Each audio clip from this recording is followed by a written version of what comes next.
Sebelum ceritanya dimulai, silahkan tulis di kolom komentar dari daerah mana saja teman-teman yang menonton cerita ini.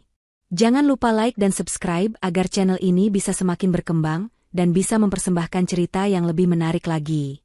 Aroma bawang putih dan nasi goreng spesial yang berpadu dengan harumnya kaldu ayam dari sup yang mendidih perlahan memenuhi seluruh dapur.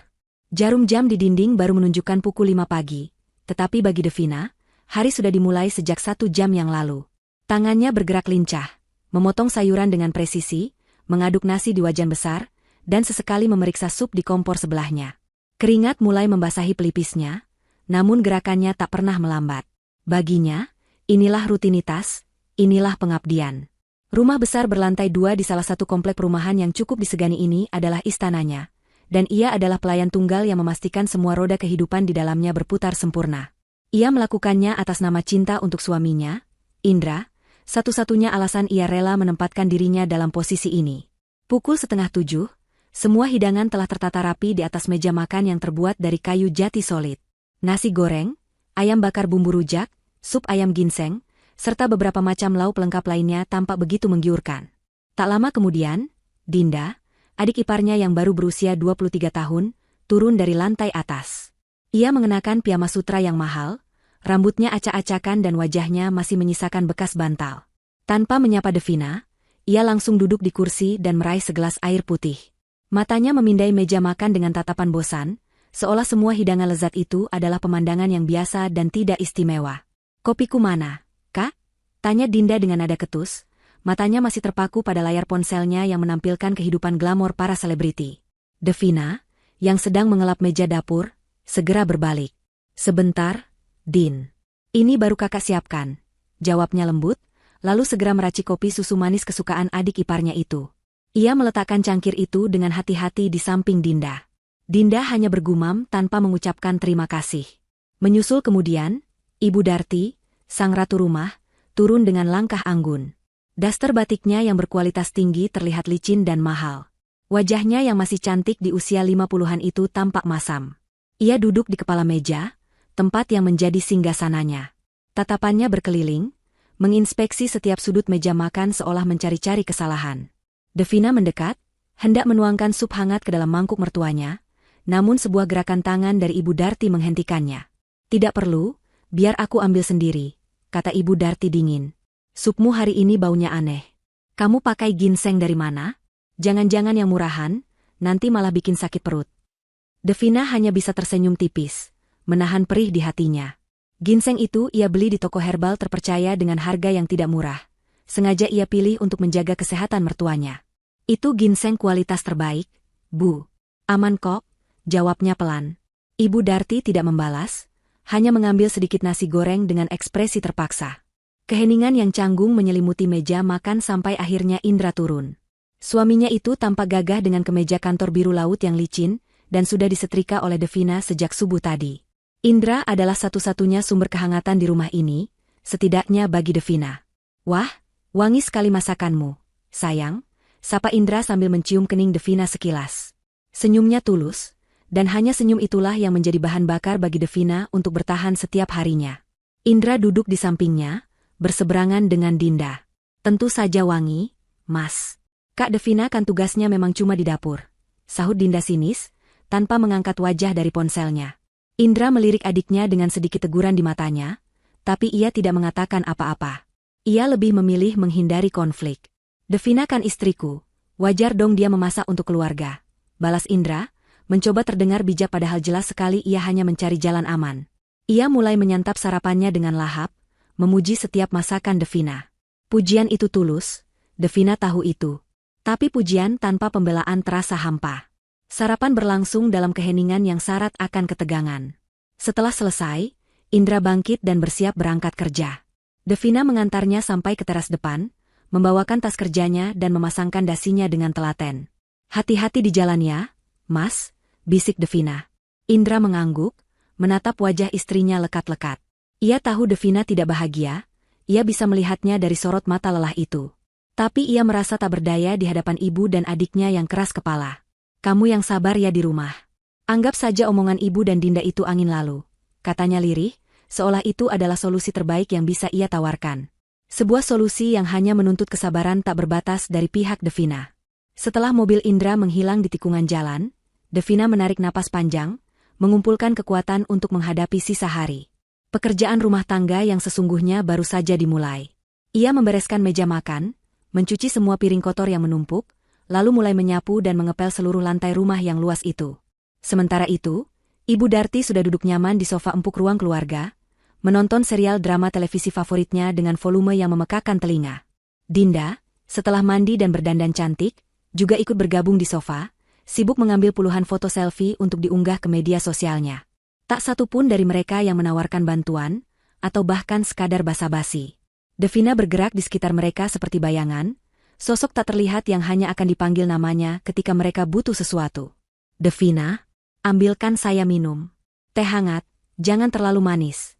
Teriak Ibu Darti dari sofa, matanya tak lepas dari layar televisi. Dev, keripik kentang di lemari habis ya? Besok beli lagi yang banyak. Yang rasa keju, jangan salah. Timpal Dinda, kali ini sambil melakukan siaran langsung di akun Instagramnya, memamerkan suasana rumah yang mewah tanpa pernah menyebut siapa yang merawat kemewahan itu. Devina hanya menjawab, iya, Bu, dan, iya, Din, dengan sabar.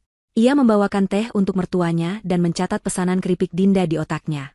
Saat sedang membersihkan kamar mandi di lantai atas, ia mendengar Dinda berbicara dengan temannya melalui telepon. Suaranya yang dibuat-buat manja terdengar jelas. Iya, enak banget lo tinggal di sini. Semua sudah ada yang urus. Aku sih tinggal duduk manis saja. Kakak iparku? Oh, ada. Dia baik kok, rajin banget orangnya. Ya, iyalah harus rajin.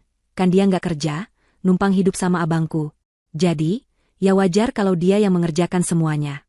Itung-itung balas budi, kata Dinda diakhiri dengan tawa kecil yang terdengar begitu menyakitkan di telinga Devina. Tangan Devina yang sedang menyikat dinding kamar mandi berhenti bergerak. Dadanya terasa sesak. Numpang hidup. Balas budi. Kata-kata itu seperti jarum beracun yang menusuk langsung ke ulu hatinya. Ia menatap pantulan wajahnya di cermin yang berembun. Wajah seorang wanita berusia akhir 20-an, dengan penampilan sederhana, rambut diikat seadanya, dan mengenakan daster katun biasa. Tidak ada yang akan menyangka bahwa wanita ini adalah otak di balik sebuah perusahaan rintisan di bidang teknologi agrikultur yang sedang naik daun. Tidak ada yang tahu bahwa rumah yang mereka tinggali, mobil yang mereka pakai, bahkan kartu kredit yang Dinda gesek sesuka hatinya, semuanya dibeli dan dibiayai dari rekening bank atas nama Devina Wulandari. Ia sengaja menyembunyikan semua itu. Saat menikah dengan Indra 5 tahun lalu, perusahaannya baru mulai merintis. Ia sangat mencintai Indra, pria sederhana yang ia temui di sebuah pameran UKM. Ia tidak ingin kekayaannya mengubah cara Indra memandangnya. Maka, ia membuat sebuah cerita. Ia mengatakan bahwa ia memiliki sedikit warisan dari almarhum orang tuanya yang ia putar dalam sebuah usaha kecil-kecilan yang dikelola oleh temannya. Ia meminta Indra untuk menjadi kepala keluarga, sementara ia akan menjadi ibu rumah tangga yang baik. Semua aset besar ia beli atas namanya sendiri, sebuah langkah antisipasi yang diajarkan oleh ayahnya sejak dulu. Indra tidak pernah banyak bertanya. Ia terlalu bahagia dengan kehidupan nyaman yang tiba-tiba terhampar di hadapannya. Ia hanya tahu gajinya sebagai manajer tingkat menengah di sebuah perusahaan swasta tidak akan pernah cukup untuk gaya hidup seperti ini, dan ia menerima penjelasan, usaha kecil-kecilan, Devina begitu saja. Lamunan Devina buyar ketika teriakan mertuanya kembali terdengar dari lantai bawah, memanggil namanya untuk urusan sepele lainnya. Ia menghela napas, membasuh wajahnya, dan kembali memasang topeng kesabaran. Ia turun dan melanjutkan tugasnya, berpura-pura menjadi wanita lemah yang bergantung pada belas kasihan keluarga suaminya. Malam harinya, setelah makan malam yang lagi-lagi disiapkan seorang diri oleh Devina, mereka semua berkumpul di ruang keluarga. Indra sedang sibuk dengan laptopnya, menyelesaikan sisa pekerjaan kantor. Dinda asyik menonton video-video lucu di ponselnya. Devina sedang melipat pakaian kering sambil duduk di karpet. Sementara itu, Ibu Darti tampak serius membolak-balik halaman sebuah majalah fashion class atas yang baru dibelinya sore tadi. Suasana terasa tenang, namun ketenangan ini hanyalah selaput tipis yang menutupi bara api di bawahnya. Tiba-tiba, Ibu Darti melempar majalah itu ke atas meja kopi di hadapannya dengan gerakan cukup keras, menimbulkan suara yang membuat semua orang menoleh. Tatapannya tajam, penuh keinginan yang tak terbantahkan. Jari telunjuknya menunjuk sebuah halaman yang terbuka. Di sana, terpampang gambar sebuah tas tangan dari merek ternama Eropa. Desainnya elegan, warnanya kalem, dan di bawahnya tercetak deretan angka yang fantastis, 30 juta rupiah. Indra, sebentar lagi kamu gajian kan? Tanya Ibu Darti, suaranya terdengar manis namun penuh penekanan. Indra mengangkat wajahnya dari laptop, tampak sedikit bingung. Iya, Bu. Kenapa? Mama mau tas ini, kata Ibu Darti singkat dan padat. Ia tidak meminta, ia menyatakan. Matanya kemudian beralih dari Indra, melirik tajam ke arah Devina yang masih mematung dengan sepotong kemeja di tangannya. Senyum sinis terukir di bibir Ibu Darti. Kalau istrimu tidak bisa membujukmu untuk membelikannya, atau kalau dia melarangmu, berarti dia memang istri yang tidak berguna dan tidak tahu cara membahagiakan keluarga suami. Hawa di ruang keluarga seketika berubah menjadi dingin dan berat. Kalimat terakhir Ibu Darti menggantung di udara seperti vonis yang baru saja dijatuhkan. Indra tampak sangat tidak nyaman. Ia melirik Devina, lalu kembali menatap ibunya, mencoba mencari kata-kata yang tepat. Dinda, di sisi lain, justru terlihat antusias. Ia mendekatkan dirinya untuk melihat gambar tas di majalah itu, matanya berbinar-binar. Wah, bagus banget, Ma. Cocok buat Mama pakai ke arisan nanti. Pasti Tante Rika dan teman-temannya pada iri. Seru Dinda, sengaja mengompori suasana. Devina meletakkan pakaian yang sedang ia lipat. Ia bisa merasakan tatapan menusuk dari mertuanya. Ia tahu, ini bukan sekadar permintaan sebuah tas. Ini adalah ujian loyalitas, sebuah permainan kekuasaan di mana posisinya sebagai menantu sedang dipertaruhkan. Dengan tenang, ia menatap suaminya, berharap Indra akan mengatakan sesuatu yang bijaksana. Indra berdeham, menggaruk tengkuknya yang tidak gatal. Bu, tas ini harganya 30 juta. Itu kan mahal sekali, ujarnya pelan, nadanya terdengar seperti permohonan, bukan penolakan. Gaji Mas kan Ibu tahu sendiri. Untuk kebutuhan bulanan saja sudah pas-pasan. Ibu Darti mendengus, wajahnya menunjukkan kekecewaan yang dibuat-buat. Gajimu memang pas-pasan. Tapi istrimu kan punya usaha kecil-kecilan. Itu? Selama ini kan dia yang bayar ini itu. Masa untuk membahagiakan mama mertuanya sendiri uang 30 juta saja dipermasalahkan? Itu uang kecil buat dia, balas Ibu Darti, langsung menembak ke arah Devina. Devina menarik napas dalam-dalam. Inilah saatnya. Ia harus bersuara, bukan untuk menentang, tapi untuk memberikan pengertian. Bu, Mas Indra benar.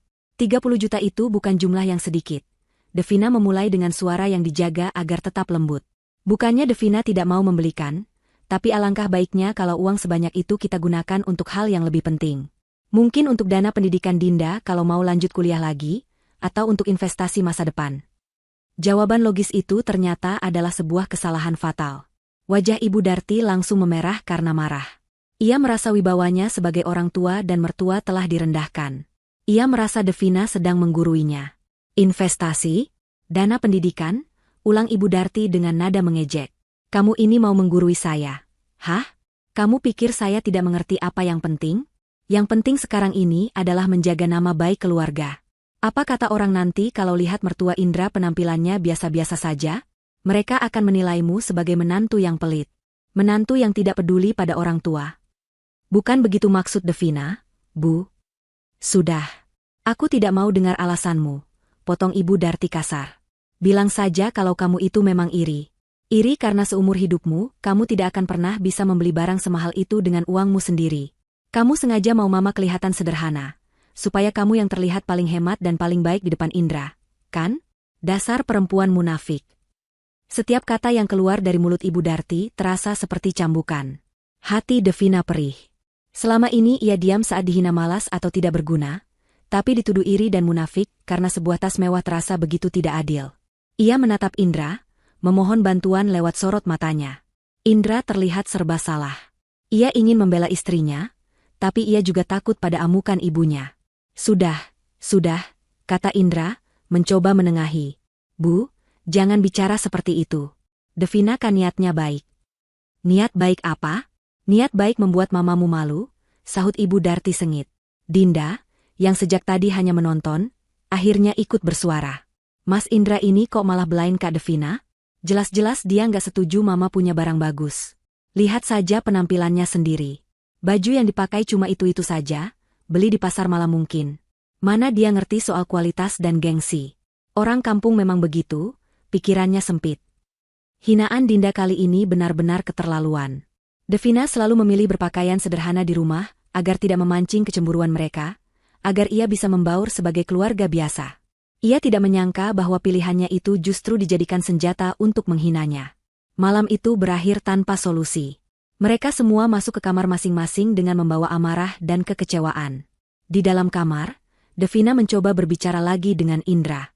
Ia duduk di tepi ranjang, sementara Indra pura-pura sibuk memeriksa email di ponselnya. "Mas, kamu dengarkan tadi Ibu dan Dinda bilang apa?" tanya Devina lirih. Suaranya bergetar menahan tangis. "Sudah, sayang, tidak usah dimasukkan ke hati. Mereka kan memang begitu kalau bicara," jawab Indra tanpa menoleh.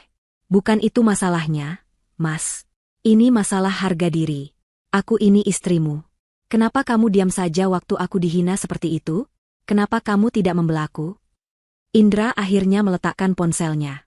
Ia menatap Devina dengan wajah lelah. "Lalu aku harus bagaimana, Devina? Melawan ibu? Kamu tahu sendiri watak ibu seperti apa. Kalau aku melawannya, keadaan akan jadi lebih runyam.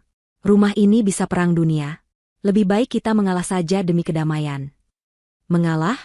Jadi aku harus terus mengalah? Terus dihina dan direndahkan? Sampai kapan, Mas?" tanya Devina, air matanya mulai mengalir. "Coba kamu bujuk ibu baik-baik besok. Mungkin kalau suasana hatinya sudah lebih baik, dia bisa mengerti," kata Indra, lagi-lagi memberikan solusi yang sama, solusi yang membebankan semuanya pada Devina. Ia menarik selimut, memunggungi Devina, dan menganggap percakapan mereka telah selesai. Devina menatap punggung suaminya dengan perasaan hancur. Pria yang ia cintai, yang seharusnya menjadi pelindungnya, ternyata tak lebih dari seorang pengecut yang bersembunyi di balik alasan demi kedamaian. Malam itu, Devina tidak bisa tidur. Ia memikirkan segalanya. Kesabarannya selama 5 tahun ini terasa sia-sia. Pengorbanannya tidak pernah dihargai. Ia sadar, ia tidak bisa lagi hidup dalam kepura-puraan ini. Keesokan paginya, suasana di meja makan terasa seperti di kutub utara. Tidak ada percakapan sama sekali. Ibu Darti dan Dinda memasang wajah masam dan sengaja mengabaikan keberadaan Devina. Devina tetap melayani mereka seperti biasa, menyiapkan sarapan dan menuangkan minuman, namun ia melakukannya dengan perasaan hambar. Setelah Indra berangkat kerja, Devina memberanikan diri mendekati mertuanya yang sedang menonton televisi.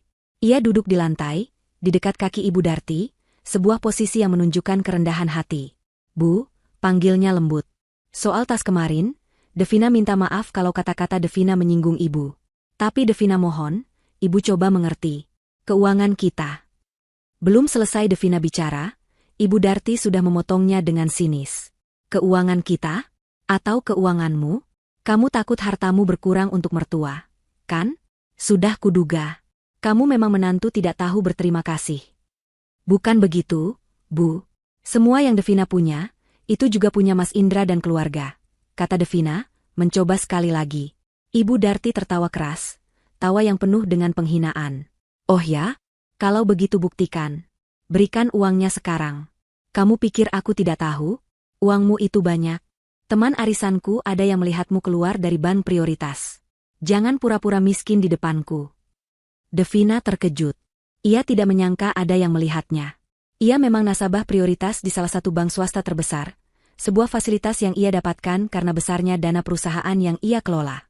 Melihat Devina terdiam, Ibu Darti merasa berada di atas angin. Ia berdiri, menatap Devina yang masih terduduk di lantai dengan pandangan merendahkan. "Dengar ya, Devina. Rumah ini siapa yang bayar cicilannya? Katanya usahamu. Mobil yang terparkir di garasi itu siapa yang beli? Katanya juga usahamu.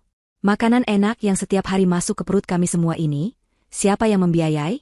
Usahamu juga kan?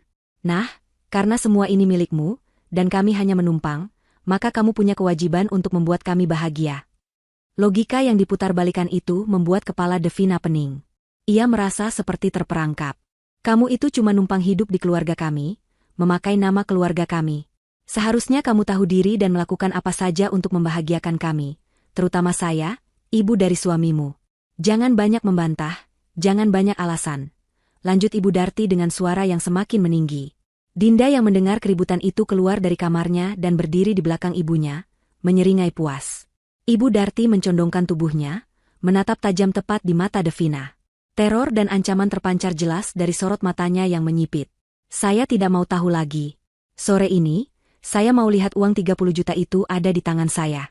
Kalau tidak ada, kamu tahu sendiri akibatnya. Saya akan pastikan anak saya menceraikan perempuan tidak berguna sepertimu. Ancaman itu adalah puncaknya. Sesuatu di dalam diri Devina akhirnya patah. Bukan karena takut diceraikan, tapi karena muak.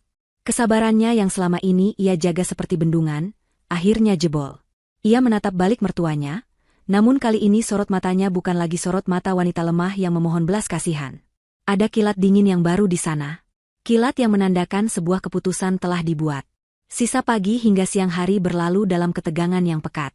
Udara di dalam rumah mewah itu terasa berat, seolah bisa diiris dengan pisau. Devina tidak lagi berusaha berbicara atau membujuk.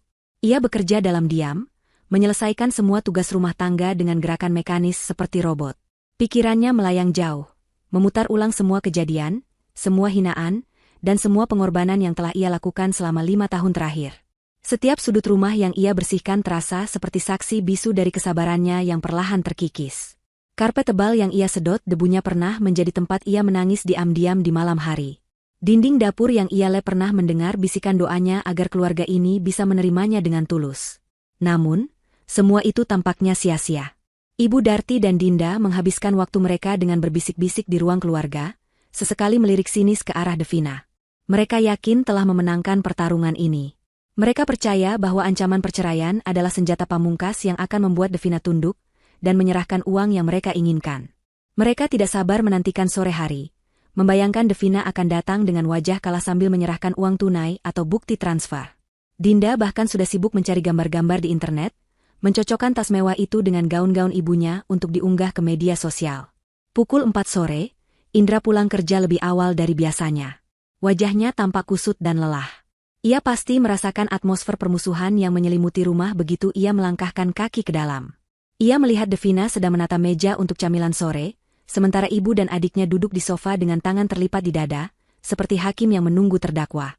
"Sudah pulang, Mas?" sapa Devina pelan, suaranya terdengar datar, tanpa emosi yang biasa ia tunjukkan. Indra hanya mengangguk. Ia tidak bertanya apa-apa, tapi ia tahu bahwa badai akan segera datang. Ia duduk di sebuah kursi tunggal, agak jauh dari ibu dan istrinya, seolah menempatkan diri di posisi netral yang sebenarnya adalah posisi paling pengecut. Ibu Darti berdeham keras, memecah keheningan. "Jadi, bagaimana, Devina? Ini sudah sore. Mana uang yang saya minta?" Tanyanya langsung ke inti permasalahan, tanpa basa-basi. Semua mata kini tertuju pada Devina. Ia meletakkan piring terakhir berisi kue lapis di atas meja. Kemudian, ia berbalik menghadap mereka semua. Ia tidak lagi menunduk. Punggungnya tegak, dan tatapannya lurus. Ia menatap mertuanya, lalu adik iparnya, dan terakhir, suaminya. "Bu," Devina memulai, suaranya terdengar sangat tenang, ketenangan yang justru terasa mengerikan. "Setelah saya pikirkan baik-baik sepanjang hari ini, saya sudah mengambil keputusan." Ibu Darti tersenyum penuh kemenangan. "Baguslah kalau kamu akhirnya sadar diri." "Keputusan saya adalah," lanjut Devina, menjeda sejenak untuk memberikan penekanan pada setiap katanya, "saya tidak akan memberikan uang itu." Seketika, senyum di wajah Ibu Darti lenyap, digantikan oleh ekspresi tidak percaya yang kemudian berubah menjadi amarah. Dinda ternganga, sementara Indra tampak pucat pasi. "Apa kamu bilang?" desis Ibu Darti, suaranya bergetar karena emosi yang tertahan. "Kamu berani menentang saya?" "Ini bukan soal menentang, Bu. Ini soal prinsip dan harga diri," jawab Devina tegas. "Saya tidak akan menghabiskan 30 juta rupiah, uang hasil kerja keras saya, hanya untuk memuaskan gengsi sesaat. Saya tidak akan membiarkan diri saya terus-menerus diinjak-injak dan diperas dengan cara seperti ini." Kemarahan Ibu Darti akhirnya meledak. Ia berdiri dari sofa dengan gerakan kasar. "Kerja keras katamu? Kerja keras apa? Duduk-duduk di rumah sambil menunggu transferan dari temanmu itu, kau sebut kerja keras? Kamu ini tidak punya apa-apa. Kamu hanya benalu di keluarga ini. Dasar menantu miskin tidak tahu diuntung. Tidak punya apa-apa tapi sombongnya setinggi langit." Cacian itu meluncur deras seperti air bah. Devina tetap berdiri di tempatnya, tidak gentar. "Saya mungkin terlihat tidak punya apa-apa di mata ibu, tapi setidaknya saya punya harga diri. Sesuatu yang tidak bisa dibeli dengan uang." Jawaban itu seolah menyiram bensin ke dalam api. Ibu Darti yang sudah gelap mata melangkah cepat ke arah Devina. Ia tidak bisa menerima kenyataan bahwa menantu yang selama ini bisa ia kendalikan kini berani melawan.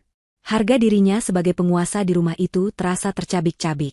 Berani kamu menjawabku seperti itu? Hah? Dasar perempuan kurang ajar. Plah! Sebuah tamparan yang sangat keras mendarat di pipi kiri Devina. Suaranya menggema di ruangan yang sunyi itu. Kepala Devina tertoleh ke samping karena kuatnya hantaman. Rasa panas dan perih langsung menjalar di pipinya, namun rasa sakit di hatinya jauh lebih parah. Ini bukan sekadar tamparan fisik. Ini adalah puncak dari segala penghinaan yang ia terima selama bertahun-tahun. Devina memegangi pipinya yang memerah. Matanya berkaca-kaca, namun ia menahan air matanya agar tidak jatuh. Ia menatap Indra, suaminya, yang hanya diam mematung di kursinya. Wajah Indra menunjukkan keterkejutan, ketakutan, dan ketidakberdayaan. Ia tidak bergerak, tidak membela, bahkan tidak mengucapkan sepatah kata pun untuk menghentikan ibunya. Di matanya, Devina melihat akhir dari segalanya. Cinta dan harapan yang pernah ia simpan untuk pria itu, hancur berkeping-keping dalam sekejap. Melihat Devina tidak menangis atau memohon ampun, Ibu Darti justru semakin murka. Kenapa? Sakit? Itu belum seberapa. Kamu pantas mendapatkannya. Iya, Ma. Usir saja dia. Perempuan seperti ini tidak pantas tinggal di rumah kita. Dinda ikut memanasi, mendekat dan menatap Devina dengan jijik. Cepat pergi dari sini. Rumah ini terlalu mewah untuk orang sepertimu. Ibu Darti menunjuk ke arah pintu depan dengan jari gemetar karena marah. Wajahnya merah padam dan urat-urat di lehernya menonjol. Cepat angkat kaki dari rumah ini sekarang juga. Teriaknya dengan suara melengking yang memekakkan telinga. Bawa semua baju-baju pasar malammu, dan jangan pernah kembali lagi. Saya tidak sudi punya menantu pembangkang dan tidak tahu diri sepertimu. Saat itulah, sesuatu di dalam diri Devina berubah. Semua rasa sakit, semua kekecewaan, semua kesedihan, menguap dan berubah menjadi sebuah ketenangan yang dingin. Ia tidak merasakan apa-apa lagi selain kelegaan. Ya, kelegaan. Seolah beban terberat di dunia baru saja terangkat dari pundaknya. Tanpa ragu sedikitpun, ia menurunkan tangannya dari pipi. Ia menatap Ibu Darti dan Dinda, lalu tatapannya beralih ke Indra yang masih membeku. Ia tidak mengucapkan sepatah kata pun. Ia hanya mengangguk pelan, seolah menerima perintah itu dengan lapang dada. Kemudian, ia berbalik dan berjalan dengan langkah tegap menuju kamarnya di lantai atas untuk mengemasi barang-barangnya. Langkah kaki Devina yang menaiki tangga terdengar mantap dan teratur. Tidak ada keraguan, tidak ada isak tangis yang tertahan. Di ruang keluarga, keheningan yang aneh menyelimuti Ibu Darti, Dinda, dan Indra. Mereka sepertinya tidak menyangka Devina akan menerima pengusiran itu dengan begitu mudah. Mereka mungkin berharap akan ada drama, permohonan maaf, atau tangisan memohon belas kasihan. Tapi tidak ada. Reaksi Devina yang begitu tenang justru membuat mereka merasa sedikit bingung dan tidak nyaman. Di dalam kamar, Devina membuka lemari pakaian yang besar. Ia mengambil sebuah koper berukuran sedang dari bagian atas. Dengan gerakan yang efisien dan tanpa emosi, ia mulai memasukkan barang-barangnya. Bukan semua barang, hanya yang benar-benar miliknya. Beberapa helai pakaian sederhana yang biasa ia pakai, pakaian dalam, peralatan mandi, dan beberapa buku favoritnya. Ia sengaja meninggalkan semua gaun dan perhiasan mahal yang pernah ia beli, yang tersimpan aman di bagian lain lemari. Barang-barang itu tidak pernah ia tunjukkan pada mereka, dan sekarang ia merasa tidak perlu membawanya. Ia hanya ingin pergi sebagai Devina yang mereka kenal, wanita sederhana yang mereka usir. Ia membuka laci meja rias, mengambil beberapa dokumen penting miliknya, ijazah, akta lahir, dan paspor. Ia juga mengambil laptop kerjanya yang tipis dan ringan, benda yang selama ini ia sebut sebagai alat untuk mengelola usaha kecil-kecilan miliknya. Semua ia masukkan ke dalam tas ransel. Ia melirik ke sekeliling kamar yang telah ia tempati selama 5 tahun. Kamar yang menjadi saksi bisu kebahagiaan awalnya dan penderitaan batinnya. Tidak ada rasa sentimental. Yang ada hanyalah keinginan untuk segera pergi dari sangkar emas yang memuakkan ini. Dari lantai bawah, ia bisa mendengar suara Ibu Darti yang masih mengomel, meluapkan sisa-sisa amarahnya kepada Indra. Lihat istrimu itu. Tidak punya sopan santun. Diusir bukannya memohon, malah langsung berkemas. Benar-benar tidak punya urat malu. Indra terdengar menjawab dengan suara pelan dan ragu-ragu. Bu, sudahlah. Mungkin tadi ibu terlalu keras. Terlalu keras katamu? Dia yang kurang ajar. Kamu sebagai suami harusnya tegas. Ceraikan saja dia, cari istri baru yang lebih kaya dan lebih berbakti pada orang tua. Devina tersenyum getir mendengarnya. Mereka masih belum sadar. Mereka sama sekali tidak tahu apa yang akan terjadi. Ia menutup kopernya, menguncinya, lalu menariknya keluar dari kamar. Saat ia menuruni tangga, ketiga pasang mata itu kembali menatapnya. Kopernya yang beroda menimbulkan suara berderit pelan di lantai marmer, menjadi satu-satunya suara di ruangan itu. Wajah Devina tetap datar, matanya dingin. Ia menyeret kopernya melewati mereka tanpa menoleh. Ibu Darti dan Dinda menatapnya dengan ekspresi campuran antara kaget dan mengejek. Indra berdiri, wajahnya penuh penyesalan dan kebingungan. "Devina, tunggu," panggil Indra lirih, tangannya terulur seolah ingin menahannya. Devina berhenti tepat di ambang pintu. Ia tidak berbalik. "Untuk apa, Mas?" tanyanya tanpa menoleh. Suaranya terdengar asing, bahkan untuk dirinya sendiri. Kita bisa bicarakan ini baik-baik," kata Indra. Devina akhirnya berbalik. Ia menatap lurus ke mata suaminya. Tidak ada lagi cinta atau kehangatan di sana, hanya ada kekosongan yang dingin. Tidak ada lagi yang perlu dibicarakan. "Ibu sudah memintaku pergi. Dan aku pergi. Bukankah ini yang kalian semua inginkan?" "Bukan begitu. Selamat tinggal, Mas," potong Devina. Ia tidak ingin mendengar lagi alasan atau kata-kata penyesalan yang terlambat. Ia membuka pintu dan melangkah keluar ke udara sore yang lembab. Ia tidak menoleh ke belakang sama sekali, meninggalkan rumah itu, meninggalkan 5 tahun pernikahannya, dan meninggalkan semua kepahitan di belakangnya. Begitu gerbang utama tertutup di belakangnya, Devina mengeluarkan ponsel dari sakunya. Jarinya dengan cepat menekan sebuah nomor dari kontak cepat. Sambil berjalan menuju jalan raya utama komplek, ia menunggu panggilannya tersambung. "Halo, Pak Tirtayasa," sapanya saat panggilan itu dijawab. Pak Tirtayasa adalah pengacara sekaligus manajer kepercayaannya yang selama ini mengurus semua aset dan investasinya. "Iya, Bu Devina. Ada yang bisa saya bantu?" jawab suara berat di seberang telepon. Devina berhenti di bawah sebuah pohon rindang di tepi jalan, menunggu taksi online yang sudah ia pesan. "Pak, saya mau minta tolong. Mohon segera proses penjualan semua aset yang terikat dengan keluarga Indra." Terdengar jeda sejenak. Pak Tirtayasa sepertinya terkejut. "Semua aset, Bu? Termasuk rumah di Jalan Cemara?" "Ya, Pak. Terutama rumah di Jalan Cemara nomor 10. Jawab Devina, suaranya terdengar mantap tanpa sedikit pun keraguan. "Jual secepatnya. Tidak perlu menunggu harga tertinggi. Berapapun penawaran serius pertama yang masuk, langsung terima saja. Saya sudah tidak peduli dengan harganya.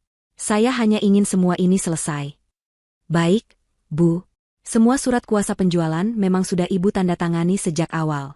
Akan segera saya proses. Dan satu lagi, Pak," tambah Devina, matanya menatap lurus ke depan, ke arah jalanan yang ramai. "Tolong bekukan juga semua kartu kredit tambahan atas nama Dinda dan Ibu Darti. Efektif, sekarang juga." "Siap, laksanakan, Bu," jawab Pak Tirtayasa tegas. "Terima kasih, Pak," kata Devina sambil menutup telepon. Sebuah taksi berhenti di depannya. Pengemudi itu turun dan membantunya memasukkan koper ke dalam bagasi. Devina masuk ke dalam mobil, memberikan alamat sebuah hotel bintang 5 di pusat kota. Saat mobil mulai melaju, ia melirik ke kaca spion. Rumah megah itu semakin mengecil dan akhirnya hilang dari pandangan. Tidak ada air mata yang jatuh. Di dalam hatinya, ia tidak merasakan kesedihan, melainkan sebuah kebebasan yang luar biasa. Babak baru dalam hidupnya akan segera dimulai. Dan untuk mereka yang telah mengusirnya, babak penderitaan mereka bahkan belum dimulai. Kepergian Devina meninggalkan keheningan yang aneh di rumah megah itu.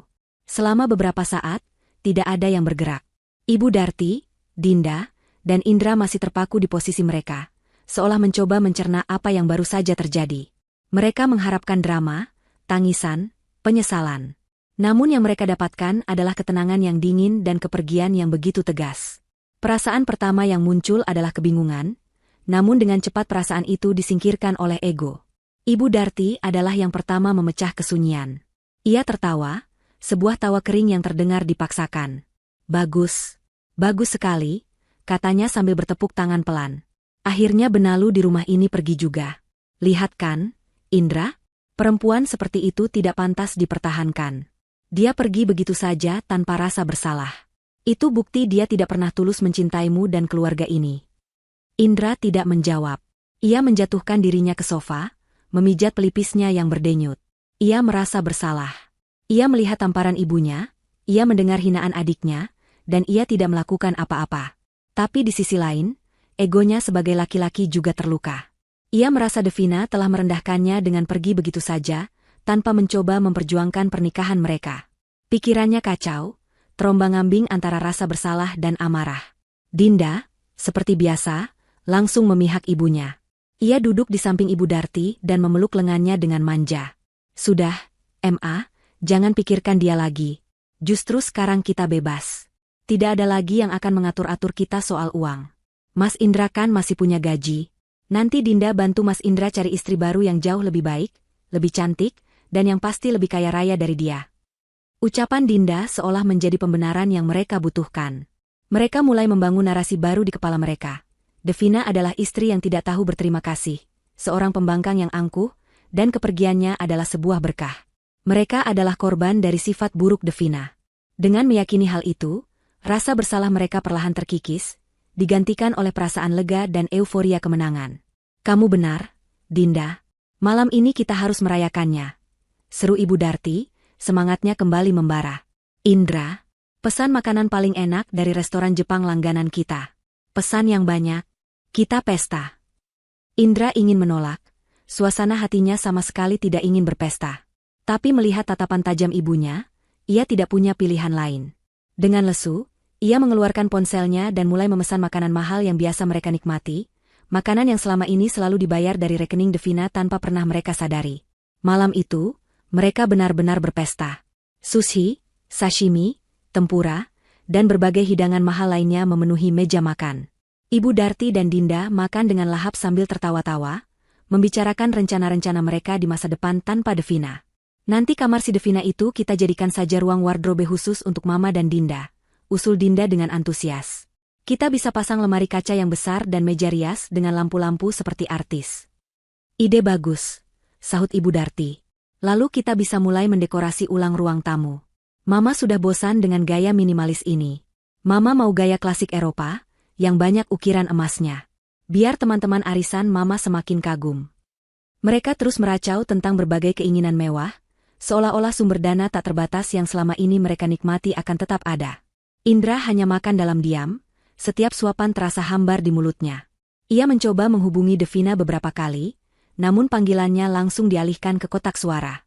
Pesan-pesan singkat yang ia kirim pun hanya menunjukkan centang satu. Keesokan harinya, Ibu Darti dan Dinda benar-benar menikmati kebebasan mereka. Mereka bangun siang, tidak ada sarapan yang tersedia di meja makan. Mereka memesan bubur ayam spesial dari layanan pesan antar. Tidak ada lagi sosok Devina yang mengingatkan mereka untuk berhemat atau membersihkan kamar. Rumah mulai terasa sedikit berantakan, piring-piring kotor menumpuk di wastafel, tapi mereka tidak peduli. Mereka merasa seperti ratu yang sesungguhnya, tanpa ada pelayan yang berani mengkritik. Siang harinya, Dinda mengajak ibunya pergi ke mal paling mewah di kota. Kita belanja, Ma. Kita harus menghibur diri. Kita pakai saja kartu kredit tambahan dari Mas Indra, katanya riang. Mereka berdandan dengan pakaian terbaik mereka. Dinda berencana membeli sepatu baru yang sedang tren, sementara Ibu Darti ingin melihat-lihat koleksi gaun terbaru di butik langganannya. Dengan percaya diri, mereka masuk ke sebuah toko sepatu ternama. Dinda memilih sepasang sepatu hak tinggi bertabur kristal yang harganya hampir 10 juta rupiah. Saat di kasir, Dinda menyerahkan kartu kreditnya dengan angkuh. Petugas kasir menggesek kartu itu sekali, lalu 2 kali. Wajahnya tampak sedikit bingung. Mohon maaf, Bu, kartunya ditolak, kata petugas itu dengan sopan. Dinda mengerutkan keningnya. Ditolak? Tidak mungkin. Coba lagi. Mungkin sinyal mesinnya jelek. Petugas itu mencoba lagi, bahkan di mesin yang berbeda. Hasilnya tetap sama. Maaf, Bu, sepertinya ada masalah dengan kartunya. Mungkin sudah mencapai limit atau diblokir. Apakah ada kartu lain? Wajah Dinda memerah karena malu. Beberapa pengunjung di belakangnya mulai berbisik-bisik. Dengan kesal, ia menelepon Indra. Mas, kenapa kartu kreditku diblokir? Sih, aku lagi di mal, ini malu-maluin banget. Semprotnya begitu panggilan tersambung. Indra, yang sedang pusing di kantor karena tumpukan pekerjaan, terdengar bingung. Diblokir? Mana mungkin? Mas tidak pernah memblokirnya. Coba pakai kartu ibu. Dinda lalu menyuruh ibunya mencoba. Ibu Darti mengeluarkan kartu kreditnya dari dompet dengan kesal. Hasilnya sama saja, ditolak. Amarah mereka memuncak. Mereka terpaksa meninggalkan mal dengan tangan hampa dan perasaan dipermalukan. Sepanjang jalan pulang, mereka terus mengomel di dalam taksi, menyalahkan pihak bank atau bahkan Indra. Mereka sama sekali tidak mencurigai bahwa ini adalah ulah Devina. Mereka masih hidup dalam delusi bahwa semua fasilitas itu datang dari Indra. 2 hari setelah kepergian Devina, kehidupan di rumah itu mulai terasa dampaknya. Tumpukan piring kotor semakin tinggi, cucian kotor menggunung, dan lantai mulai berdebu. Ibu Darti dan Dinda tidak terbiasa melakukan pekerjaan rumah tangga, dan mereka terlalu gengsi untuk melakukannya. Mereka terus-menerus mengeluh dan menyalahkan Devina atas ketidaknyamanan ini. Ini semua gara-gara perempuan tidak tahu diri itu. Dia pikir kita akan memohon dia kembali? Tidak akan pernah. Gerutu Ibu Darti sambil menutupi hidungnya dari bau sampah dapur yang belum dibuang. Indra pulang sore itu dengan membawa sebuah surat di tangannya. Wajahnya tampak bingung. Surat itu ia temukan di kotak pos depan rumah. Amplopnya berwarna coklat, tebal, dan terlihat sangat resmi. Di bagian depan, tertulis nama penerima, kepada Ibu Darti dan keluarga, penghuni rumah Jalan Cemara nomor 10. Surat apa ini?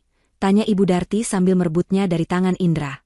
Ia mengira itu mungkin surat tagihan biasa atau penawaran dari bank. Dengan santai, ia merobek amplop itu. Dinda ikut mendekat, penasaran. Mereka mulai membaca baris pertama surat itu bersama-sama. Seketika, tawa dan senyum di wajah mereka membeku. Mata mereka membelalak ngeri saat membaca kalimat-kalimat yang tercetak tebal di atas kertas itu. Pemberitahuan pengosongan properti dan perintah penyerahan aset. Tulisan tebal di kepala surat itu terasa seperti hantaman palu godam di kepala Ibu Darti dan Dinda. Mereka membaca ulang kalimat itu beberapa kali, seolah tidak percaya dengan apa yang mereka lihat. Di bawah judul yang mengerikan itu, tertera penjelasan dengan bahasa hukum yang lugas dan tidak bisa dibantah. Surat itu menyatakan bahwa properti yang mereka tempati, sebuah rumah di Jalan Cemara nomor 10, telah berpindah ke pemilikan melalui proses jual beli yang sah. Pemilik lama telah menjualnya, dan pemilik baru menuntut agar rumah tersebut segera dikosongkan dalam waktu 2x24 jam sejak surat diterima. Ini pasti salah. Ini penipuan. Pekik Ibu Darti, suaranya bergetar. Tangannya yang memegang surat itu gemetar hebat. Indra, kamu lihat ini. Ada orang gila mau merampas rumah kita. Indra merebut surat itu dan membacanya dengan teliti. Jantungnya berdebar kencang. Surat itu terlihat sangat asli. Ada kop surat dari sebuah kantor hukum ternama, lengkap dengan stempel dan tanda tangan basah. Di dalam surat itu juga terlampir salinan sebagian dari akta jual beli, yang dengan sengaja mengosongkan nama penjual dan pembeli, namun dengan jelas mencantumkan alamat properti dan nomor sertifikat tanah. Tidak mungkin. Rumah ini kan masih KPR. Dan atas namaku, kata Indra lirih, lebih untuk meyakinkan dirinya sendiri daripada orang lain. Namun, saat mengatakannya, ia teringat sesuatu. Proses pembelian rumah ini 5 tahun lalu terasa begitu mudah. Devina yang mengurus semuanya. Devina yang menyediakan uang muka dalam jumlah besar. Devina yang memintanya menandatangani setumpuk dokumen tanpa ia baca dengan teliti, dengan alasan agar prosesnya cepat. Saat itu, ia terlalu bahagia untuk curiga. Coba telepon nomor kantor hukum yang ada di surat itu. Perintah Dinda panik. Wajahnya yang biasa angkuh kini pucat pasi. Dengan tangan gemetar, Indra menekan nomor telepon yang tertera. Panggilannya langsung dijawab oleh seorang wanita dengan suara profesional. Selamat sore, kantor hukum Tirtayasa Ngerekan. Ada yang bisa dibantu? Selamat sore. Saya Indra. Saya penghuni rumah di Jalan Cemara nomor 10. Saya baru saja menerima surat perintah pengosongan. Pasti ada kesalahan, Bu. Rumah ini milik saya, kata Indra, berusaha menjaga suaranya agar tidak terdengar panik. Wanita di seberang telepon terdengar tenang. Mohon tunggu sebentar, Pak. Saya akan periksa datanya. Ya, dengan Bapak Indra. Menurut data kami, tidak ada kesalahan, Pak. Properti di Jalan Cemara nomor 10 telah resmi terjual kemarin sore. Prosesnya sudah selesai dan terdaftar di notaris. Terjual? Siapa yang menjualnya? Siapa pemiliknya? Tanya Indra dengan nada tinggi. Mohon maaf, Pak. Kami tidak bisa memberikan informasi detail mengenai nama klien kami. Namun, kami bisa pastikan bahwa pemilik sah sebelumnya yang tercatat di sertifikat hak miliklah yang melakukan transaksi penjualan. Tapi sertifikatnya atas nama saya, seru Indra frustrasi. Terdengar helaan napas sabar dari seberang. Bapak yakin? Mungkin Bapak bisa memeriksa kembali dokumen kepemilikan yang Bapak simpan. Karena menurut data yuridis yang kami pegang, sertifikat hak milik atas properti tersebut, sejak awal pembelian, terdaftar atas nama satu orang, Ibu Devina Wulandari. Dek! Dunia Indra seakan berhenti berputar. Nama itu, Devina Wulandari, menggema di telinganya. Semua kepingan puzzle yang selama ini ia abaikan tiba-tiba menyatu membentuk sebuah gambar yang mengerikan. Semua kemudahan finansial, semua penjelasan samar tentang usaha kecil-kecilan, semua dokumen yang ia tanda tangani tanpa membaca, semuanya bohong. Devina, bisik Indra, begitu pelan hingga nyaris tak terdengar. Ibu Darti dan Dinda, yang sejak tadi menempelkan telinga mereka ke ponsel Indra, mendengar nama itu dengan jelas. Wajah mereka berubah dari panik menjadi horor. Apa? Devina? Tidak mungkin, jerit Ibu Darti histeris. Perempuan miskin itu? Mana mungkin dia bisa membeli rumah semahal ini? Ini jebakan. Dia pasti bekerja sama dengan penipu untuk membalas dendam pada kita. Tapi jauh di dalam lubuk hati mereka tahu itu adalah kebenaran. Kenyataan itu terlalu pas untuk menjadi sebuah kebetulan. Kartu kredit yang tiba-tiba diblokir, dan sekarang rumah yang ternyata bukan milik mereka. Semuanya terjadi setelah Devina pergi. Indra terduduk lemas di sofa, ponselnya terlepas dari genggamannya. Ia mulai mengingat detail-detail kecil. Pernah suatu kali ia melihat laporan keuangan tercetak di meja kerja Devina dengan nominal angka 0 yang begitu banyak. Namun Devina dengan cepat menyembunyikannya dan berkata itu hanya proposal untuk klien. Ia juga ingat Devina pernah beberapa kali pergi keluar kota untuk menemui pemasok, yang ternyata adalah pertemuan dengan investor. Ia telah dibutakan oleh kenyamanan, oleh egonya sebagai suami yang merasa superior, sehingga ia tidak pernah benar-benar melihat siapa istrinya sebenarnya. Dinda mulai menangis. Jadi, rumah ini bukan punya kita? Mobil di garasi? Semua barang-barang ini? Isaknya ketakutan. Indra tidak menjawab. Pikirannya kosong. Ia merasa seperti orang paling bodoh di dunia. Ia telah membiarkan ibunya menampar dan mengusir seorang wanita yang ternyata adalah pemilik dari segala kemewahan yang mereka pijak. Ia telah mengusir ratu dari istananya sendiri. Telepon rumah mereka berdering keras, memecah suasana yang mencekam. Dengan lunglai, Indra mengangkatnya. Itu adalah telepon dari bank, bagian kartu kredit.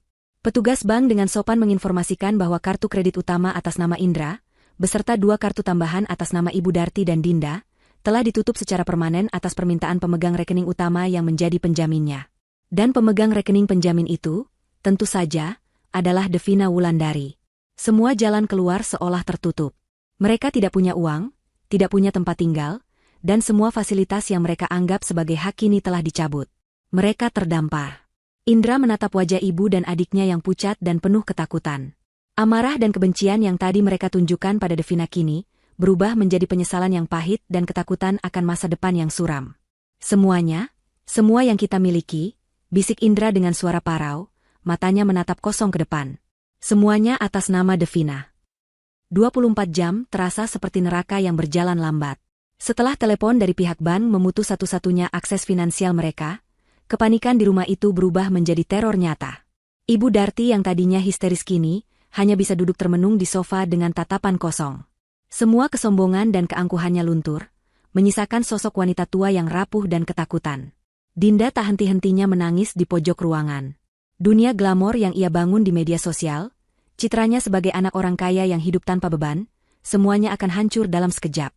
Realitas kemiskinan yang selama ini hanya ia lihat di sinetron televisi kini siap menerkamnya. Indra adalah yang paling hancur. Ia tidak hanya kehilangan harta, tetapi juga harga diri. Selama 5 tahun, ia hidup dalam kebohongan yang nyaman, mengira dirinya lah sang kepala keluarga, pahlawan yang menafkahi istri dan keluarganya. Kenyataannya, ia hanyalah seorang penumpang di kapal pesiar mewah milik istrinya. Dan kini, ia telah dengan bodohnya membantu para perompak, ibu dan adiknya sendiri, untuk mengusir sang kapten kapal. Mereka terombang-ambing di tengah lautan tanpa arah, dan badai akan segera datang. Gajinya sebagai manajer, yang selama ini ia banggakan, tiba-tiba terasa begitu kecil dan tidak berarti. Uang itu bahkan tidak cukup untuk membayar tagihan listrik dan air rumah mewah ini selama sebulan, apalagi untuk menyewa tempat tinggal baru yang layak di kota besar. Mereka benar-benar tidak punya apa-apa. Tabungan mereka pun nyaris kosong, karena selama ini mereka hidup begitu boros, mengandalkan sumber dana tak terbatas dari Devina. Pagi keesokan harinya, Tepat ketika jam menunjukkan pukul 9, sebuah truk besar dan beberapa mobil berhenti di depan rumah. Tim dari pemilik baru datang. Kali ini dipimpin oleh seorang pria tegap berpenampilan tegas. Mereka datang tidak lagi untuk bernegosiasi, tetapi untuk mengeksekusi. Dengan sopan namun tanpa kompromi, mereka meminta Ibu Darti, Indra, dan Dinda untuk segera mengemasi barang-barang pribadi mereka dan meninggalkan properti. Kami hanya diberi wewenang untuk mengizinkan Anda membawa pakaian dan dokumen pribadi. Semua perabotan, barang elektronik, dan kendaraan di garasi adalah bagian dari aset yang telah dibeli oleh klien kami. Jelas pria itu dengan nada datar. Tidak ada lagi yang bisa mereka lakukan. Di bawah tatapan dingin para petugas dan beberapa tetangga yang mulai berkerumun karena penasaran, mereka mulai mengemasi pakaian mereka ke dalam koper-koper usang yang mereka temukan di gudang. Proses itu terasa begitu memalukan. Ibu Darti dan Dinda, yang biasanya selalu tampil necis, kini terlihat kucel dengan mata bengkak karena menangis semalaman. Indra, yang selalu berjalan dengan dagu terangkat, kini hanya bisa menunduk, menghindari tatapan mata para tetangga. Beberapa jam kemudian, mereka berdiri di trotoar di depan rumah yang pernah menjadi surga mereka. Di samping mereka hanya ada 3 buah koper dan beberapa tas jinjing. Pintu gerbang rumah itu ditutup dan digembok dari dalam. Mereka resmi menjadi tunawisma. Hujan gerimis mulai turun, seolah ikut menambah suram suasana. Mereka tidak tahu harus pergi kemana. Saudara-saudara mereka tinggal di luar kota, dan mereka terlalu malu untuk menceritakan aib ini. Kita harus mencari Devina, kata Indra akhirnya, memecah keheningan yang menyakitkan. Hanya dia yang bisa menolong kita. Kita harus minta maaf. Ibu Darti dan Dinda tidak membantah. Ego dan gengsi mereka sudah hancur lebur, tak bersisa. Devina, wanita yang baru 3 hari lalu mereka hina dan usir, kini menjadi satu-satunya harapan mereka. Tapi masalahnya, mereka tidak tahu di mana Devina berada. Nomor ponselnya masih tidak bisa dihubungi. Dalam keputusasaan, Indra teringat nama kantor hukum yang tertera di surat itu, Tirtayasa Rekan. Dengan sisa pulsa di ponselnya, ia mencari alamat kantor itu di internet. Perjalanan menuju kantor hukum itu terasa begitu panjang dan melelahkan. Mereka harus naik angkutan umum yang penuh sesak, sesuatu yang sudah bertahun-tahun tidak pernah mereka lakukan. Sesampainya di sebuah gedung perkantoran megah di pusat kota, mereka terlihat begitu kontras dan menyedihkan. Penampilan mereka yang acak-acakan dan basah, karena gerimis membuat petugas keamanan menatap mereka dengan curiga. Setelah melalui proses yang alot, Indra akhirnya diizinkan bertemu dengan seorang staf junior, bukan dengan Pak Tirtayasa langsung. Indra memohon, menceritakan situasinya dengan putus asa, dan meminta alamat atau setidaknya cara untuk menghubungi Devina. Melihat kondisi mereka yang menyedihkan, staf itu merasa iba. Setelah meminta izin atasannya, ia akhirnya memberikan secari kertas. Saya tidak bisa memberikan nomor telepon Ibu Devina, karena itu melanggar privasi klien. Tapi, saya diberi izin untuk memberikan alamat ini. Ibu Devina mengatakan, jika kalian mencarinya, berikan saja alamat ini. Indra menerima kertas itu seperti menerima sebuah tiket kehidupan. Di sana tertulis sebuah alamat di kawasan perumahan paling elit dan paling mahal di kota itu, sebuah kawasan yang bahkan jarang ia lewati karena tahu ia tidak akan pernah mampu tinggal di sana. Dengan sisa uang terakhir yang mereka kumpulkan, mereka menyewa sebuah taksi. Perasaan mereka campur aduk antara harapan dan ketakutan. Mereka berharap Devina akan memaafkan mereka, tapi mereka juga takut akan reaksi wanita yang telah mereka sakiti begitu dalam. Taksi itu melewati gerbang keamanan yang dijaga ketat, memasuki sebuah dunia yang berbeda. Rumah-rumah di sana lebih mirip istana daripada tempat tinggal. Jalanannya lebar, bersih, dan diapit oleh taman-taman yang terawat sempurna. Akhirnya, taksi berhenti di depan sebuah nomor rumah yang sesuai dengan alamat di kertas. Napas mereka tercekat. Di hadapan mereka tidak berdiri sebuah rumah, melainkan sebuah mansion modern yang megah. Desainnya minimalis namun sangat mewah, dengan dinding kaca yang tinggi, taman vertikal yang hijau, dan sebuah kolam renang besar berwarna biru toska yang berkilauan di halaman samping. Garasi yang luas memamerkan 2 mobil sport Eropa yang harganya berkali-kali lipat dari mobil yang biasa mereka pakai. Dari celah gerbang besi tempa yang menjulang tinggi, mereka bisa melihat pemandangan yang membuat hati mereka terasa seperti diremas. Di tepi kolam renang, di bawah sebuah gazebo putih yang elegan, duduklah Devina. Ia mengenakan sebuah gaun santai berwarna krem yang terlihat simpel namun sangat mahal. Rambutnya tergerai indah, dan wajahnya yang tanpa riasan tebal tampak begitu tenang dan bercahaya. Ia sedang menyesap secangkir teh sambil membaca sebuah buku, terlihat begitu damai, begitu berkuasa. Ia tampak seperti seorang ratu yang sedang menikmati pagi di istananya. Dan mereka, ketiga orang yang berdiri di luar gerbang, basah, kotor, dan putus asa, tampak seperti pengemis yang datang untuk memohon belas kasihan. Melihat pemandangan itu, kaki Ibu Darti terasa lemas. Ia hampir terjatuh jika tidak ditopang oleh Indra. Semua delusinya hancur total. Wanita yang ia tampar, yang ia sebut miskin dan benalu, ternyata adalah seorang ratu yang menyamar. Istana yang mereka huni selama ini ternyata hanyalah salah satu paviliun kecil miliknya. Rasa malu, penyesalan, dan ketakutan yang luar biasa mendorong mereka untuk bertindak. Lupa akan gengsi, Ibu Darti adalah yang pertama berlari ke arah gerbang. Ia mengguncang-guncang jeruji besi yang dingin dan kokoh itu dengan sekuat tenaga. Devina, Devina, ini ibu, nak, tolong buka pintunya. Teriaknya, suaranya serak dan putus asa. Dinda, dengan air mata yang sudah membanjiri wajahnya, ikut berlari dan berteriak. Kak Devina, kakak, maafkan kami, kak, tolong kami salah. Kami benar-benar minta maaf. Teriakan mereka yang panik akhirnya menarik perhatian Devina. Ia meletakkan bukunya dengan tenang di atas meja. Ia menoleh ke arah gerbang, ekspresinya tidak terkejut, seolah ia sudah menduga kedatangan mereka. Dengan langkah yang anggun dan tidak tergesa-gesa, ia berjalan melintasi taman hijaunya yang luas, mendekati gerbang. Semakin dekat Devina, semakin kecil nyali mereka. Wanita yang kini berdiri di hadapan mereka, terpisah oleh jeruji besi, bukanlah Devina yang dulu mereka kenal. Tidak ada lagi sorot mata sabar dan tatapan memohon di sana. Yang ada hanyalah sepasang mata yang tenang, dingin, dan memancarkan aura kekuasaan yang tak terbantahkan. Ia tampak seperti orang asing. Ada apa? Tanya Devina. Suaranya datar, tanpa kehangatan, tanpa kebencian. Hanya sebuah pertanyaan biasa seolah ia sedang berbicara dengan kurir yang salah alamat. Mendengar suara itu, pertahanan Ibu Darti runtuh. Ia menjatuhkan dirinya berlutut di tanah yang basah. Devina, maafkan ibu, nak, ibu sudah hilaf. Ibu buta karena kesombongan. Tolong, nak, ampuni ibu. Kami tidak punya tempat tinggal lagi, kami diusir. Kami tidak punya apa-apa. Isaknya terseduh-seduh, tangannya menggapai-gapai, mencoba menyentuh Devina melalui celah gerbang. Iya, kak, maafkan Dinda juga, timpal Dinda sambil ikut berlutut. Dinda janji tidak akan kurang ajar lagi. Dinda akan jadi adik ipar yang baik buat kakak. Tolong, kak, izinkan kami masuk. Di luar dingin. Indra hanya bisa berdiri mematung di belakang mereka. Rasa malunya terlalu besar.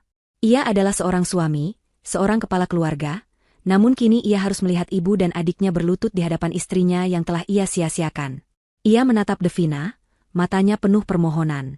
Devina, aku minta maaf. Hanya itu yang bisa keluar dari mulutnya. Devina mendengarkan semua permohonan dan tangisan itu tanpa mengubah ekspresinya. Ia membiarkan mereka mengeluarkan semua penyesalan mereka. Ia menatap wajah Ibu Darti yang berurai air mata dan lumpur, lalu menatap Dinda yang gemetar kedinginan, dan terakhir menatap Indra yang berdiri seperti patung pecundang. Setelah tangisan mereka sedikit mereda, menyisakan isakan-isakan kecil, Devina akhirnya angkat bicara. Suaranya terdengar jelas dan tajam, memotong udara sore yang lembab. Menangis? Satu kata itu berhasil menghentikan isakan mereka. Mereka mendongak, menatap Devina dengan mata penuh harap. Kalian menangis untuk siapa? Lanjut Devina, matanya menatap tajam satu persatu. Dulu, di mana tangisan kalian saat ibu menamparku di depan suami dan adik iparku? Di mana tangisan kalian saat kalian memakiku dengan kata-kata paling hina? Di mana tangisan kalian saat kalian dengan angkuhnya meneriakiku untuk angkat kaki dari rumah itu?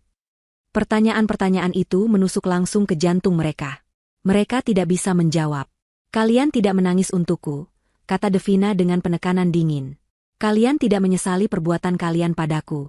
Kalian hanya menangis untuk diri kalian sendiri. Kalian menangis karena kehilangan rumah, kehilangan uang, kehilangan kenyamanan. Tangisan kalian ini bukan tangisan penyesalan, tapi tangisan ketakutan dan keegoisan. Ia berhenti sejenak, membiarkan kata-katanya meresap. Gerbang besi yang kokoh di antara mereka terasa seperti dinding penghalang antara dunia kemewahan dan dunia penderitaan, antara keadilan dan karma. Kalian tahu, lanjut Devina, suaranya kini terdengar sedikit lebih pelan namun lebih menusuk. Saat ibu menamparku, aku tidak menangis di depan kalian. Tapi saat aku sudah pergi, aku menangis sejadi-jadinya. Bukan karena sakit di pipi, tapi karena sakit di hati. Aku menangisi 5 tahun kesabaranku yang sia-sia.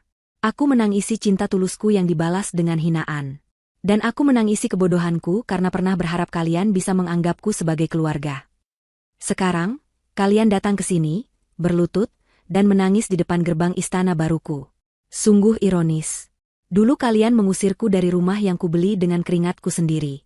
Sekarang kalian memohon untuk diizinkan masuk ke tempat yang jauh lebih mewah. Katakan padaku, Devina menatap mereka dengan tatapan menuntut, apa yang membuat kalian berpikir bahwa kalian pantas mendapatkannya? Kata-kata terakhir Devina menggantung di udara, dingin dan tak terbantahkan. Ibu Darti, Dinda, dan Indra tidak mampu mengucapkan sepatah kata pun untuk membela diri. Semua yang dikatakan Devina adalah kebenaran yang telanjang dan menyakitkan. Tangisan mereka memang bukan untuknya. Tangisan itu adalah untuk nasib malang yang mereka ciptakan sendiri. Melihat mereka yang tertunduk kalah, Devina menarik napas panjang. Bukan napas kelegaan karena telah membalas dendam, melainkan napas untuk melepaskan sisa-sisa beban masa lalu yang masih membelenggunya. Ia harus menyelesaikan ini sekarang, sekali dan untuk selamanya. Selama 5 tahun, Devina memulai lagi, kali ini nadanya lebih seperti bercerita, sebuah narasi pahit tentang pengorbanannya. Aku membangun perusahaanku dari nol. Aku bekerja siang dan malam, menghadapi investor, memimpin puluhan karyawan, memecahkan masalah-masalah rumit yang bahkan tidak bisa kalian bayangkan. Aku melakukan itu semua sendirian. Ia menatap Indra. Aku membeli rumah itu dengan bonus pertamaku sebagai CEO. Aku membelinya secara tunai, Mas. Tidak ada KPR atas namamu. Aku sengaja membiarkanmu berpikir begitu, karena aku ingin kau merasa menjadi kepala keluarga yang bertanggung jawab. Aku ingin menjaga harga dirimu sebagai seorang suami. Aku membeli mobil itu agar kau tidak perlu repot naik angkutan umum ke kantor. Aku memberikan kartu kredit tanpa batas agar ibu dan adikmu bisa menikmati hidup yang layak, hidup yang tidak pernah mereka rasakan sebelumnya. Aku melakukan semuanya karena aku tulus mencintaimu. Aku hanya ingin sebuah keluarga yang normal, di mana aku dicintai bukan karena apa yang aku punya, tapi karena siapa diriku. Matanya beralih ke Ibu Darti dan Dinda yang masih berlutut. Dan kalian? Aku melayani kalian setiap hari bukan karena aku tidak mampu menyewa asisten rumah tangga. Aku bisa menyewa 10 orang jika aku mau. Aku memasak, membersihkan rumah, mencuci baju kalian, karena aku ingin menunjukkan baktiku sebagai seorang menantu dan kakak ipar. Aku berharap dengan cara itu, kalian bisa menerimaku dengan tulus. Tapi aku salah besar. Semua pengorbananku hanya membuat kalian semakin serakah dan memandangku semakin rendah. Kalian mengira kebaikanku adalah kelemahanku. Kalian mengira kesabaranku adalah kebodohanku. Tamparan itu, Devina menyentuh pipinya sejenak, tamparan itu bukan hanya melukai wajahku, tapi juga menyadarkanku. Kalian menunjukkan wajah asli kalian. Di mata kalian, aku bukanlah keluarga. Aku hanyalah sebuah mesin ATM, seekor sapi perah yang bisa kalian manfaatkan sesuka hati. Dan ketika mesin itu menolak memberikan uang, kalian membuangnya begitu saja. Indra akhirnya mengangkat wajahnya. Air mata penyesalan mengalir deras di pipinya. Devina, aku benar-benar minta maaf. Aku suami yang gagal. Aku buta, aku bodoh. Beri aku satu kesempatan lagi. Aku akan berubah. Aku akan bekerja keras, aku akan membelamu. Devina tersenyum, sebuah senyuman tipis yang penuh dengan kepahitan. Kesempatan? Aku sudah memberimu kesempatan selama 5 tahun, Mas. Setiap kali ibumu menyindirku, setiap kali adikmu merendahkanku, aku selalu menatapmu, berharap kau akan mengatakan sesuatu. Tapi kau selalu diam. Diammu adalah persetujuan atas perlakuan mereka. Kesempatanmu sudah habis. Ia kemudian memberi isyarat kepada seorang petugas keamanan yang berjaga di pos dekat gerbang. Petugas itu mendekat dengan hormat. Devina menyerahkan sebuah amplop tebal berwarna putih kepadanya. Tolong berikan ini pada mereka, perintah Devina. Petugas itu membuka slot kecil di gerbang dan menyerahkan amplop itu kepada Indra. Indra membukanya dengan tangan gemetar. Di dalamnya ada beberapa gepok uang tunai. Jumlahnya tidak terlalu banyak, tapi cukup signifikan. Itu uang tunai 10 juta rupiah. Jelas Devina, suaranya kembali datar. Gunakan itu untuk mencari kamar kontrakan yang sempit dan panas. Belajarlah hidup dari nol, seperti aku dulu. Rasakan bagaimana rasanya bekerja keras untuk sesuap nasi. Anggap saja itu pesangon terakhir dariku, untuk 5 tahun hidupku yang telah kalian sia-siakan. Setelah ini, lanjut Devina dengan nada final, jangan pernah tunjukkan wajah kalian di hadapanku lagi. Jangan pernah mencoba menghubungiku atau mencariku. Bagiku, kalian sudah mati. Pernikahan kita akan segera kurus melalui pengacaraku. Dengan kata-kata itu, Devina berbalik. Ia tidak menoleh lagi.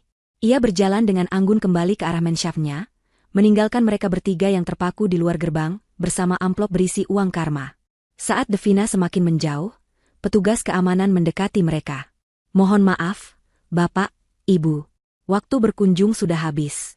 Area ini adalah area pribadi. Silakan segera meninggalkan lokasi ini, kata petugas itu dengan sopan namun tegas. Tak lama kemudian, gerbang besi yang megah itu mulai bergerak, menutup secara otomatis dengan suara mendesing pelan. Jeruji-jeruji itu merapat, menjadi dinding pemisah yang nyata dan simbolis, yang mengunci mereka di luar dunia Devina untuk selamanya. Di tangan Indra, amplop itu terasa begitu berat, seberat karma yang harus mereka pikul seumur hidup. 6 bulan berlalu sejak hari yang menentukan itu. Musim telah berganti, begitu pula dengan nasib setiap tokoh dalam cerita ini. Bagi Indra, Ibu Darti, dan Dinda, kehidupan berubah menjadi mimpi buruk yang tak berkesudahan. Uang 10 juta dari Devina habis dalam sekejap. Mereka berhasil menemukan sebuah rumah kontrakan petak di gang sempit yang becek dan padat penduduk.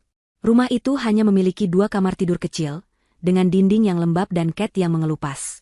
Bau comberan dari got di depan rumah menjadi aroma yang mereka hirup setiap hari.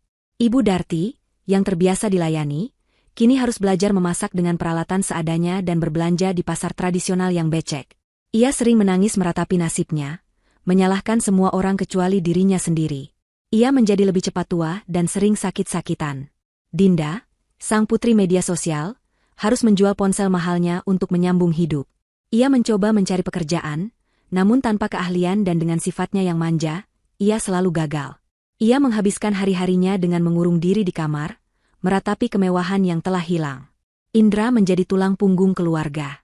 Gajinya yang pas-pasan kini harus digunakan untuk membayar sewa kontrakan, makan, dan biaya hidup ibu serta adiknya yang tidak produktif.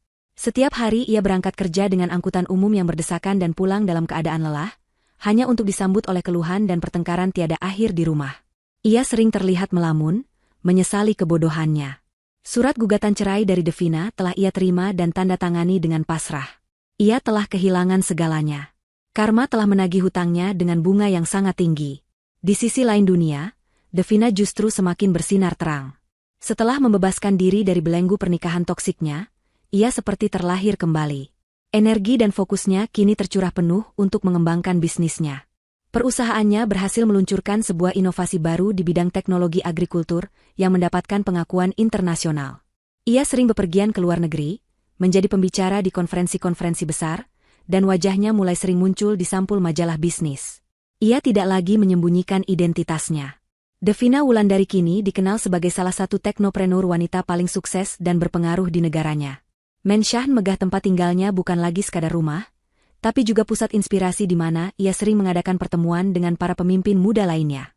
Ia dikelilingi oleh teman-teman dan rekan kerja yang tulus menghargai kecerdasan dan visinya, bukan hartanya. Ia menemukan cinta yang baru pada dirinya sendiri, pada kebebasan, dan pada pekerjaan yang ia bangun dengan darah dan keringat. Adegan terakhir berlatar di sebuah pagi yang cerah. Devina berdiri di balkon kamarnya yang luas, yang menghadap langsung ke taman dan kolam renangnya yang biru jernih. Ia mengenakan jubah tidur sutra yang nyaman, rambutnya sedikit acak-acakan oleh angin pagi. Secangkir kopi hangat mengepul di tangannya. Ia menatap matahari yang perlahan terbit di ufuk timur, mewarnai langit dengan gradasi oranye dan ungu yang indah. Wajahnya tampak begitu tenang dan damai. Tidak ada lagi jejak kesedihan atau kepahitan di sana, hanya ada sorot mata seorang wanita kuat yang telah melalui badai dan keluar sebagai pemenang. Ia tidak lagi memikirkan masa lalunya dengan kebencian, karena masa lalu itulah yang telah menempanya menjadi seperti sekarang. Ia menyesap kopinya perlahan, menikmati kehangatan dan aromanya. Sebuah senyum tipis yang tulus terukir di bibirnya. Ia berbisik pada angin pagi, lebih pada dirinya sendiri. Ternyata, harga sebuah tas 30 juta itu sangat murah, pikirnya. Cukup untuk membeli kebebasanku, dan membayar lunas semua penderitaanku untuk melihat fajar yang baru. Ia menutup matanya sejenak, merasakan hangatnya sinar mentari pertama yang menyentuh wajahnya. Keadilan telah ditegakkan, karma telah menemukan jalannya, dan sang ratu kini benar-benar menikmati tahtanya, di istana yang ia bangun sendiri, dengan kebahagiaan yang sejati dan tak ternilai harganya.